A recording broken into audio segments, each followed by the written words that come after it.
So I slept for like 14 hours last night. And then when I woke up, I went to a restaurant and for breakfast. And I overheard someone at the table beside me in Vancouver, British Columbia, uh, being critical of non binary people.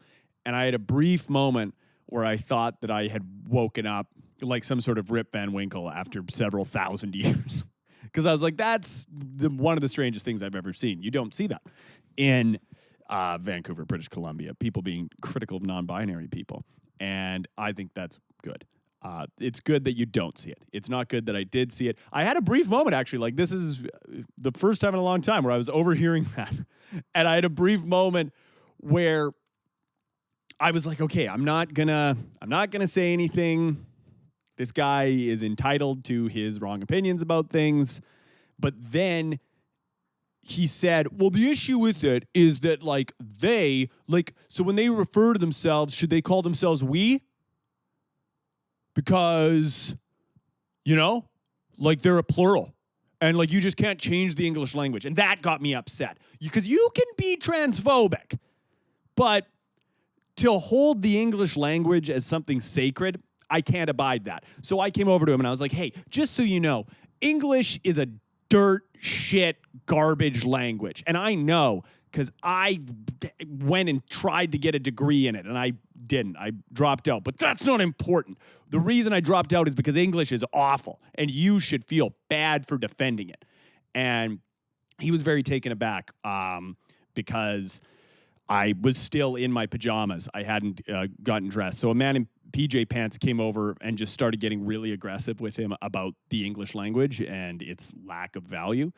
And so he got physically violent. You know how people are.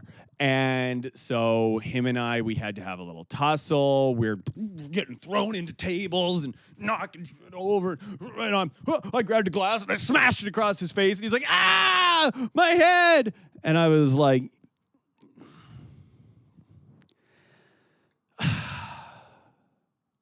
I kind of blew this all out of proportion, buddy. I apologize. This is not what Vancouver stands for, and this is not what I stand for. Smashing a bottle over a fella's head because he was being ignorant in public. And because I think people should have the right to be ignorant in public. I think that's something that cell phones have kind of taken away from us, is that people can't be churlish or ignorant or genuinely dumb in public. And you have to always be aware that people are watching you and someone could tape you. And I think that this guy is a hero for just going, no, you know what?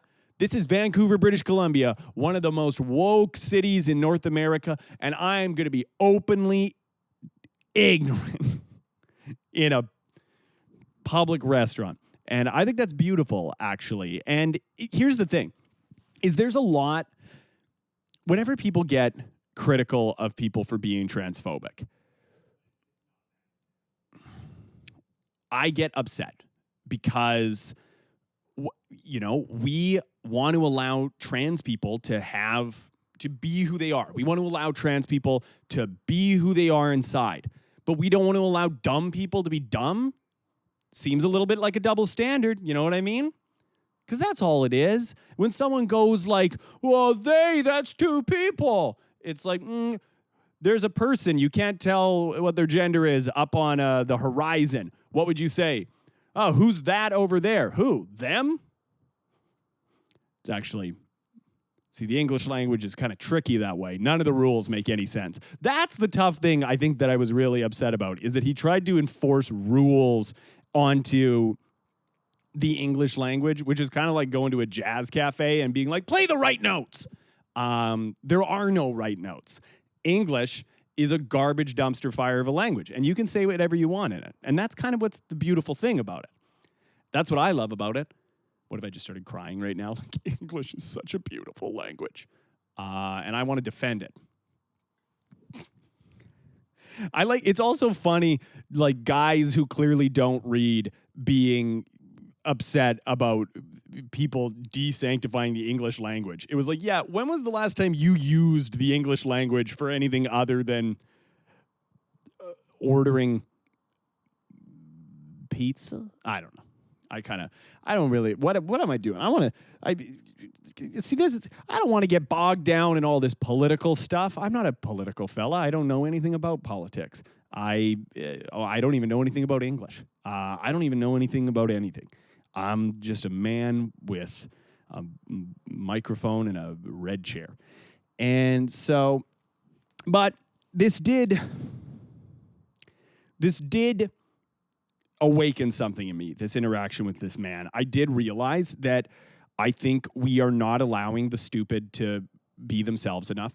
So I went down to City Hall, and I went into City Hall and I said, hey, we've got the trans pride crosswalk, we've got the gay pride crosswalk, we've got bisexual pride crosswalk, we've got all these crosswalks, and that's good. And I think that's good, and I think we should keep those. But what I'm asking is we add a crosswalk for the ignorant. I think, we're going to have to do some modifications for it. We're going to have to probably put up some safety guardrails, maybe add in an audio cue to the crossing thing. So it goes, you are allowed to cross now. It is safe for you to cross. And they're like, oh, good. And City Council, they rejected it out of hand, which I thought was politically foolish of them. So what I did is I got out my old soapbox and I went out front of the city council, the city town hall, not City Hall, the city town hall. And I went out front and I got up on my soapbox and I got out a megaphone and I said, these people in here are discriminating. And a crowd began to join because they began to come on over and they were like, oh, they're discriminating against who? And I was like, these people in here, they will not allow a crosswalk. And people were like, oh, we love crosswalks. Who are they trying to keep crosswalks away from? And I was like, no crosswalks for the stupid and ignorant. And they were like, fuck them. They can play in traffic. And I was like, sir, that's not all right. And he goes, I'm a guy shouting something out at a public forum. I am stupid and ignorant. And I was like, this is for you, friend. And he goes, and yeah, for me, I would like to play in the street. So that was something that, I had kind of got myself on. And that's rule number one of allyship is you need to begin by listening. And I had not begun by listening. I had begun by projecting my agenda onto the ignorant, and that was wrong of me. So I was like, all right, learnable lesson. Thank you very much. So I started meeting with members of the idiot community. And step one was I had to get tickets to Kid Rock because that was the best place to kind of get a good sample size. And so I'm in Kid Rock, and Bob with the Ba is playing, and he's like, my name is Kid! Doom, doom, doom, doom, doom. And I was like, yeah, this is ignorant as hell. And I'm looking around, and people are kind of slack-jawed, staring up at Kid. And they're like, oh, this kid rocks. And I was like, yeah, he does. And I said, guys, what is the number one thing that is challenging you guys right now? What's getting in the way of what can I do to help? And they go, we're so thirsty. And I was like, what? Like, you're so, well, there's, the concession seems to be selling beer. But they go, it's Bud Light. We can't drink it. I was like, why not? And they're like, because of Kid said we're not allowed to drink it. So now I'm thirsty. And I said, well, can I get you something else? And they were like Budweiser? And I was like, I think that's the same brand. And they were like, oh no. What are we going to drink now? Camera spun out on them. And I was like, okay, so you're beyond that, though. That doesn't really seem like a political sort of actionable allyship. And then I had to confront something else in myself. I was like, I'm looking for something that I can that'll make some waves. Do you know what I mean? Like, I'm trying to kind of slingshot myself into a political career, which you never want to be doing this when you say I'm trying to slingshot myself into a political career. And So I'm trying to slingshot myself into a political career. And so I'm looking for something that's going to kind of make some waves, maybe get a little bit of press. And just, I'm trying to think down the road a little bit. I'm trying to think ahead. Do you know what I mean? And he was like, no, I don't think ahead. I'm thirsty. And I was like, yeah, I see how we are going to have some issues here. Okay. So maybe I got to just start small. I was like, what? Okay. What could I get? You're thirsty, but you will not drink Bud Light. He goes, never again. Unless Kid tells me to, then I will for sure. And if Kid Rock is going to come out with a song in like 6 months called I Miss You, Bud Light. And it's just going to be that song that he did with Sheryl Crow. It's just, I'll put your picture away. And it's just a picture of Bud Light. And he's like, Kid Rock's crying.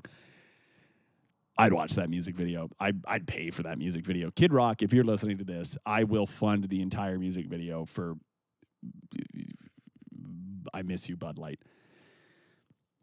But I was like, okay, so you'll never drink Bud Light. Yeah, no, never. And I was like, okay, and you're thirsty. And I was like, is there anything else that is pressing and that you're coming up against? He goes, yeah, my head gets cold sometimes. I was like, okay. There's also I bonk it on a lot of stuff. That hurts when I bonk my head. I was like, okay. So I came back with a dump truck full of football helmets with 2 cans of Coors Light and straw, and I started handing them out for a fat fee. And at that moment, I realized that being sort of a political agitator, hero, ally for the ignorant doesn't make very much money. But selling things to the ignorant to solve problems that don't actually exist, incredibly lucrative. And I was like, I'm probably the first guy who has ever come up with this. And then I got a phone call.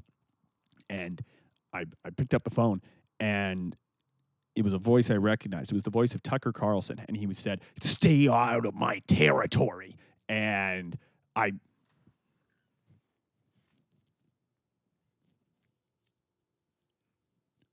that you over there, Tuck?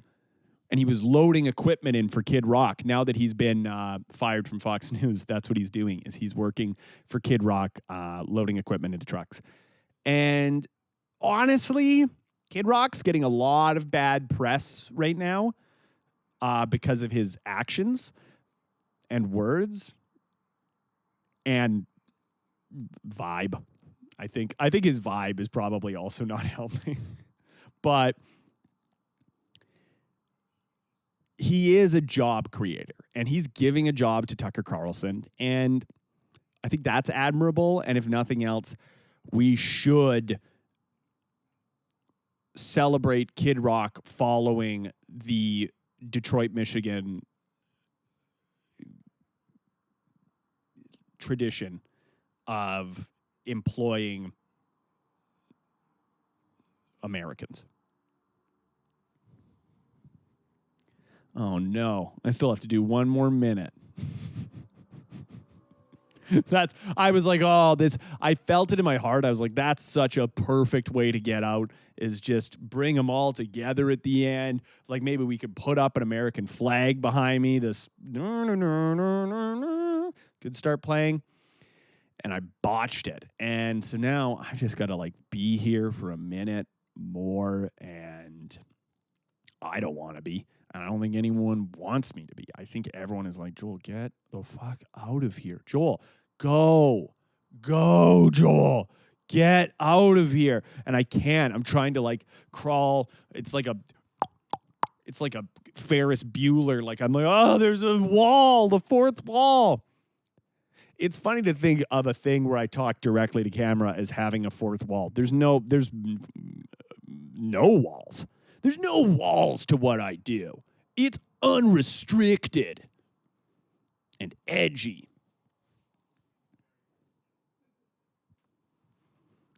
sponsored by Bud Light.